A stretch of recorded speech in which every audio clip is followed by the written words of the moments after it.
क्या बनेंगे ये? यूनिवर्सिटी के एक प्रोफेसर ने अपने विद्यार्थियों को एक असाइनमेंट दिया। विषय था मुंबई की धारावी झोपड़पट्टी में रहते 10 से 13 साल की उम्र के लड़कों के बारे में अध्ययन करना और उनके घर की तथा सामाजिक परिस्थितियों की समीक्षा करके भविष्य में वे क्या बनेंगे, इसका अनुमान निकालना। कॉलेज विद्यार्थी काम में लग गए। झोपड़पट्टी के 200 बच्चों के घर की पृष्ठभूमिका, माँ बाप की परिस्थिति, वहाँ के लोगों की जीवनशैली और शैक्षणिक स्तर, शराब तथा नशीले पदार्थों के सेवन, ऐसे कई सारे पॉइंट्स पर विचार किया गया। तदुपरांत हर एक लड़के के विचार भी गंभीरतापूर्वक सुने तथा नोट किए गए। करीब करीब 1 साल लगा असाइनमेंट पूरा होने में। इसका निष्कर्ष ये निकला कि उन लड़कों में से 95% बच्चे गुनाह के रास्ते पर चले जाएंगे और 90% बच्चे बड़े होकर किसी न किसी कारण से जेल जाएंगे। केवल 5% बच्चे ही अच्छा जीवन जी पाएंगे।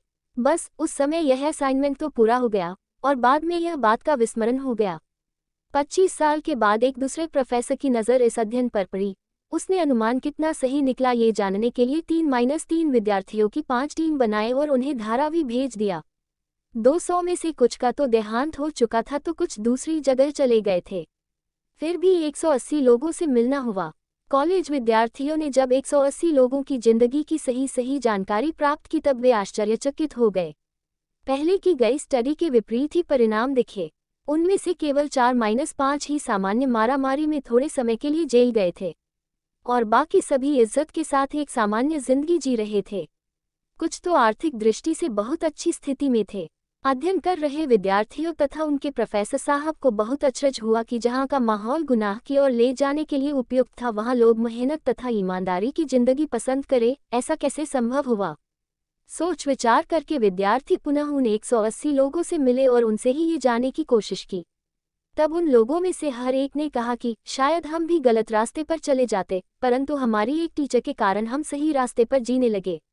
यदि बचपन में उन्होंने हमें सही गलत का ज्ञान नहीं दिया होता तो शायद आज हम भी अपराध में लिप्त होते। विद्यार्थियों ने उस टीचर से मिलना तय किया। वे स्कूल गए तो मालूम हुआ कि वे तो सेवानिवृत्त हो चुकी हैं।